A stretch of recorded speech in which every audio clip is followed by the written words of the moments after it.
Countdown for blast off. X minus 5, 4, 3, 2, X minus 1, fire.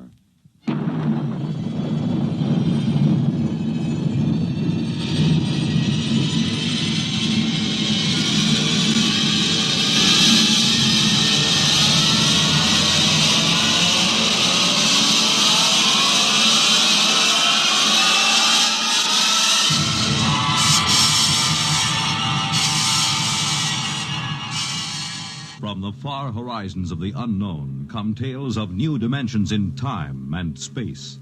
These are stories of the future, adventures in which you'll live in a million, could be years on 1,000 maybe worlds. The National Broadcasting Company, in cooperation with Galaxy Science Fiction Magazine, presents X minus 1.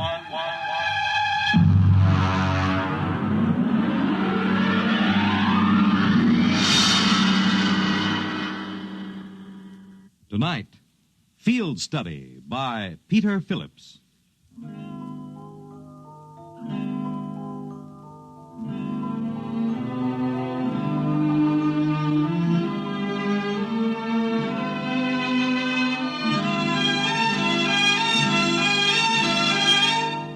You might put down that newspaper for just a minute, Frank. Oh, of course, dear. See, this is good coffee, honey. Now, what is it going to be? That's what I want to know. Overtime or that big night out you promised me? Well, I just can't say for sure, honey. I'll phone you during the day. Look, you've been working on that Mitchell embezzlement for 3 months, day and night. Now that it's over, I think you'd want to celebrate. Well, I do, dear, I do. But I don't know just what this new assignment will involve. Oh, this is it. This is absolutely the end. You can change your job or change your wife, Frank. Oh, no, I thought I honey. married a man, not an accounting machine.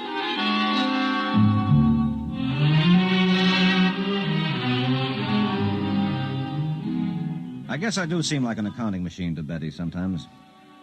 Maybe she should have married a different kind of guy. Someone who likes to go out dancing and to parties all the time. And who has some kind of romantic career. The quiet life she had with me made her tense and nervous. No, more than that. Neurotic. Actually, the work I did was rather interesting, although she didn't feel that way about it. Being an investigator for the accountancy branch isn't exactly like being one of those detectives as smart as Einstein and as tough as Marciano, but we do get into some unusual situations. And now there was this new assignment the chief had given me. All I want you to do is see him, Frankie. You can be normally curious, but that's all. If you question him, make it simple. And if he gets cagey, cut it out. You're not going as an agent. You're just an errand boy. Take what he hands out and bring it back. Get on it right away.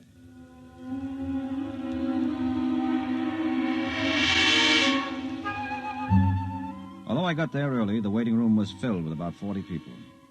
40 people who seemed to have everything from Parkinson's disease to muscular atrophy.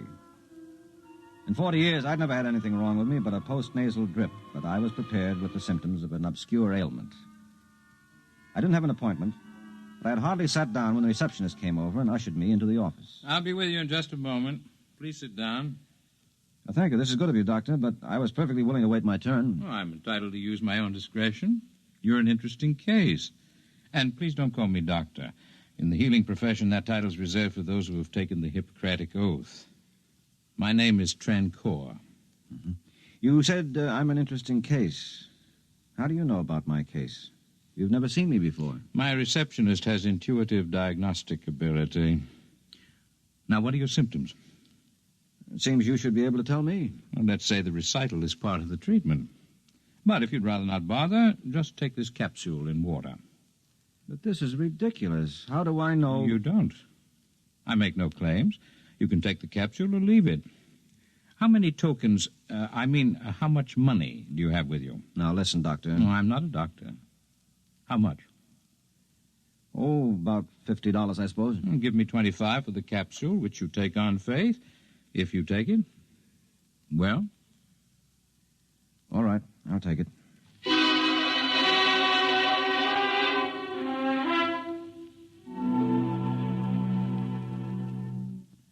I'm afraid that's all there is to report, Chief.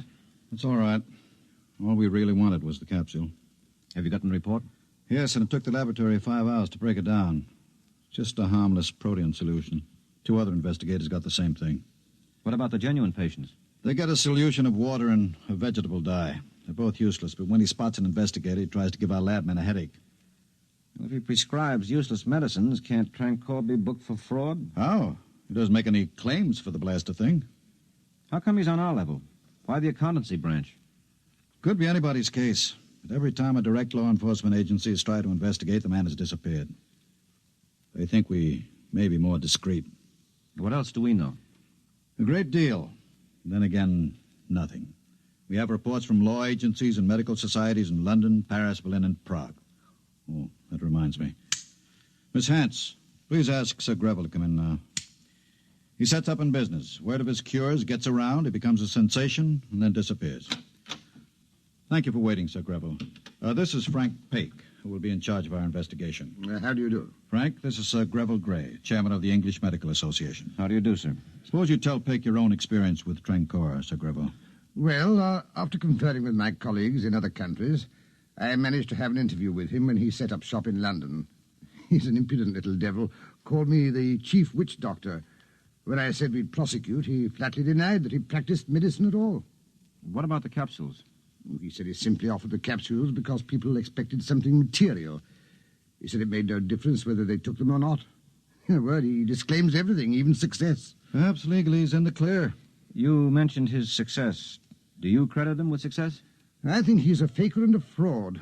But some reputable doctors report that their own patients seem to have been cured of advanced leukemia, peritonitis, and appendicitis. That's why we must investigate these fantastic rumors as a professional and public duty. Well, just what do you want me to do, Chief? Find out all you can. Have him watched. Check with patients and stay with it. He may disappear at any time. This is a fine time for an assignment like this. My wife is about ready to get a psychiatrist or another husband. I'm sorry, Frankie, but you're the only one I can trust on a thing like this, and it shouldn't take long. Okay, Chief. You have a cigarette? Mine seem to be all gone. No wonder. You smoked half a dozen while we've been talking. Here. Thanks. Yeah, I guess I do smoke too much. Probably what causes this post-nasal drip. Say, that's funny. What? My head is cleared up. My nasal drip is gone since I saw Trancor this morning. Yeah? Oh, it probably cleared up by itself. But I've had it for years. Well, I hope you're right.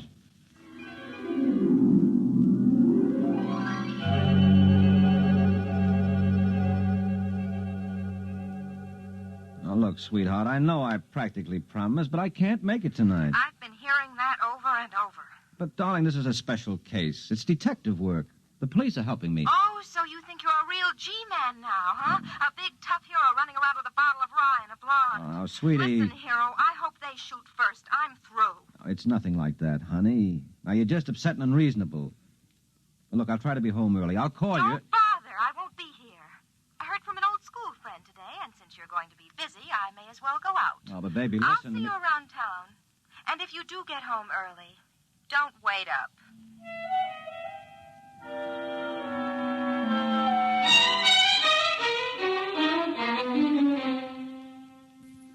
I was alone in the office all evening, thinking about Betty, thinking about Trancor. I remembered Betty's crack about a bottle of rye, so I called the liquor store and had them send up a pint. Every now and then I got a call from a detective saying they were still watching the office.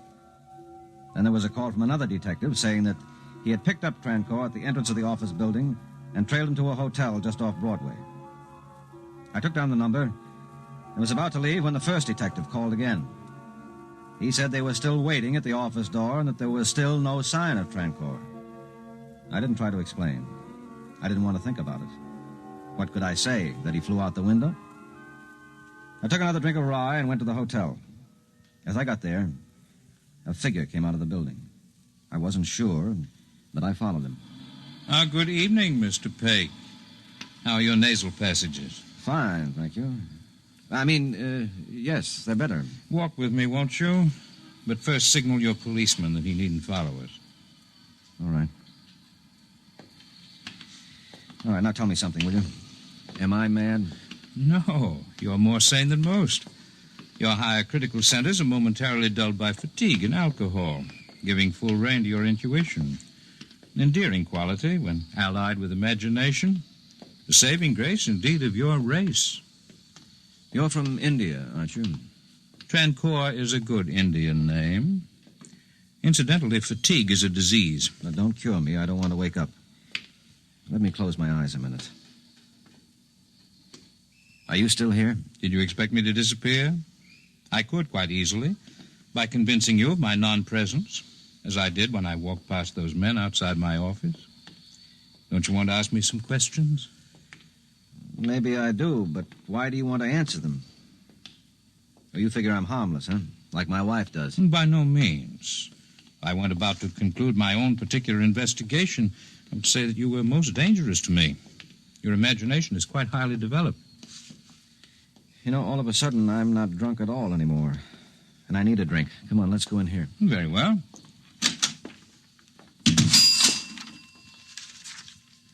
A double rye, please. The same. Oh, just leave the bottle.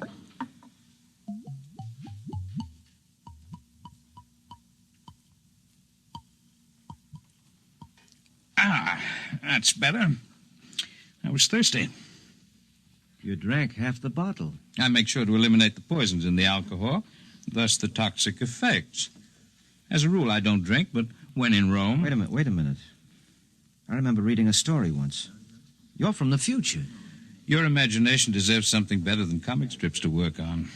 It's fascinating, but depressing to see science negated by superstition. Your concept of time is the greatest superstition. Well, now, let's go back. You did cure my post-nasal drip, didn't you? The infection was cured by your body. I helped. I can't tell you how unless you have 500 years to spare. Well, I don't. I haven't got 12 hours to spare, if I'm to save my job, my reputation, or my wife. I do need some answers to a pretty lengthy questionnaire. Who, when, what, why, and where. You're convinced I'm a telepath? Well, aren't you? Not in your sense of the term. When you came into my waiting room, I knew you were not there as a patient. Your presence was in disharmony.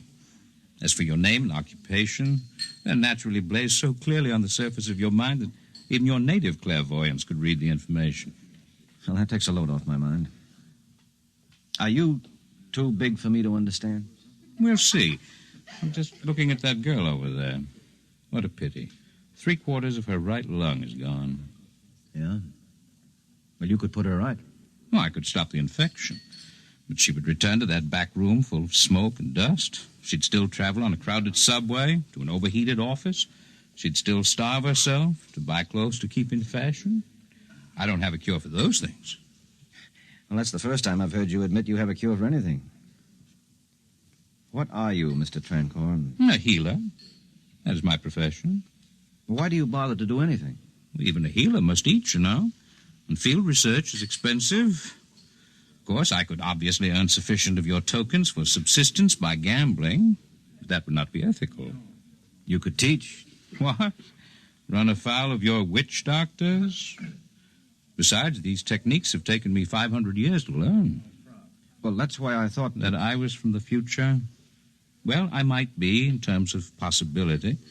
We are no older than you are as a race, in terms of universal evolution, but as individuals we are longer-lived. The biggest single advance you will make as a race will be when you increase the lifespan of the individual. You could help us. We could, but that must be achieved by your own efforts. Are we so contemptible in your eyes? Of course not. Would we study you if you were? Our architects, our musicians, even our fiction writers do field work in this territory and write scholarly theses when they return. Anthropology, in our sense of the term, embraces all the arts and sciences. We are scholars. Occasionally, we innovate, and you benefit. Why do you want to tell me this? Frankly, I like you. You have imagination enough to control your terrestrial chauvinism, your natural resentment of being studied. It may comfort you to know that in the physical sciences, your race is considered quite well advanced. Well, thank you. And come to think of it, I do resent being a bug under your microscope. I hate it. I could kill you. But you won't. Others would. Now you understand why our visits are unannounced. Will be until all men are as essentially civilized, that is to say, non-aggressive, as you are. How do you come here? I know what you're wondering. But no, I don't have a spaceship garaged anywhere. You see, we don't travel. We we arrive. Afraid the distinction is not clear to you, but it'll have to do. Now, I must go to work. I have only 8 hours.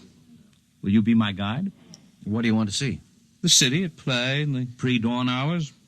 I think my wife would suit you better in the role of a guide. She's playing pretty hard right now. This situation makes you unhappy? Well, yes, of course it does. I guess I'm not overly emotional, but I do love Betty. I want her to be happy. With me. Oh, she frets and nags, and she's hard to please, but she's not really like that. She keeps herself busy with trivial things. It's as if she were afraid of important things. And what are the important things? Well, I don't know exactly. Helping people some way or other, I guess. You have any idea where your wife might be? Well, there are a couple of nightclubs she likes. Could we go there a little later? No, don't worry. I promise there'll be no unpleasant consequences if we meet. But now, let's get going.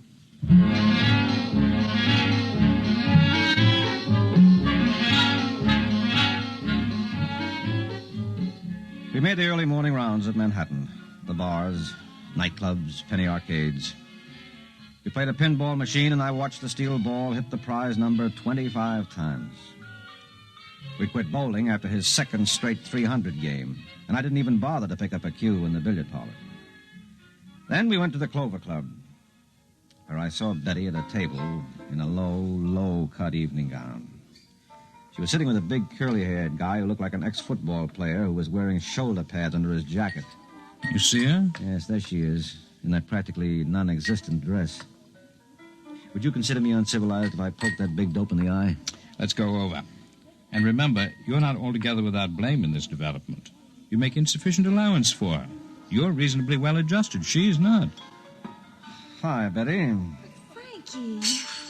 Frankie, where did you come from? Who's your friend? Excuse me, please. I have to make a phone call. I think I have a... Frankie, please get me a cab so I can go home. Go home? All right, dear. I'll be waiting for you. Hurry as soon as you can. I mean, when you're finished with your work.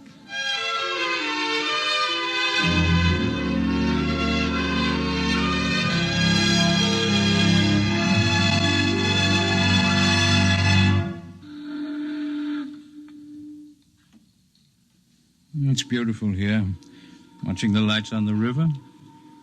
How do you feel? My head is clear, but I'm a little drunk from the neck down. It's like a dream. I wish sometimes I could escape reality so easily, by imparting to it the patina of a dream. You can all do that. I almost envy you. Look, the dawn is coming up. The stars are fading. Yes. It's time for me to say goodbye, Mr. Peck. Can you at least tell me which star? You haven't seen it or named it yet.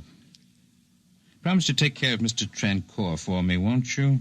Make sure that he gets safely home. Find his address in this pocket. Goodbye, Mr. Trancour. Yes. Goodbye.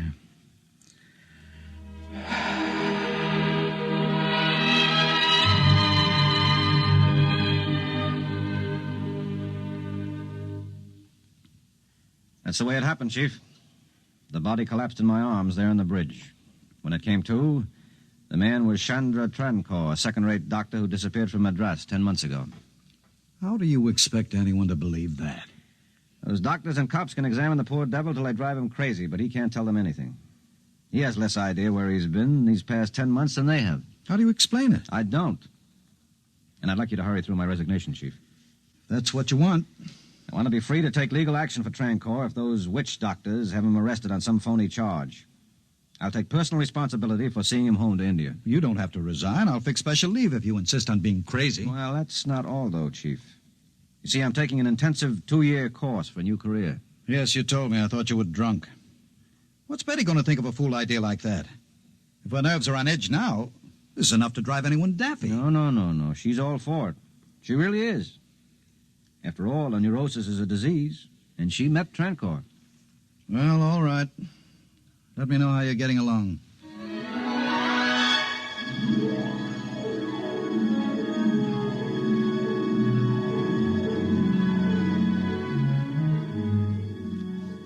A letter from Peck, Miss Hance.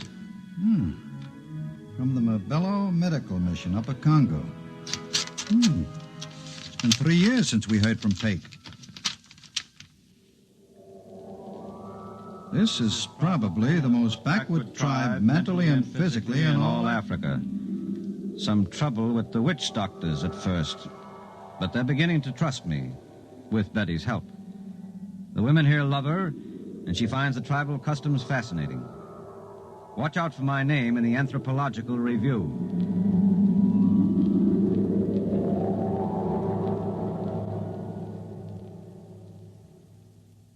You have just heard X-1, presented by the National Broadcasting Company in cooperation with Galaxy Science Fiction Magazine, which this month features Operation Stinky by Clifford D. Simak. What is man's best friend? The answer was so vital that every possible resource that could be found had to be poured into this one great project. Galaxy Magazine, on your newsstand today. Tonight, X-1 has brought you Field Study, a story from the pages of Galaxy written by Peter Phillips and adapted for radio by Jack Wilson. Featured in our cast were Terry Keane, Les Damon, Santos Ortega, Alfred Shirley, and Kermit Murdoch. Your announcer, Fred Collins. X-1 was directed by Daniel Sutter and is an NBC Radio Network production.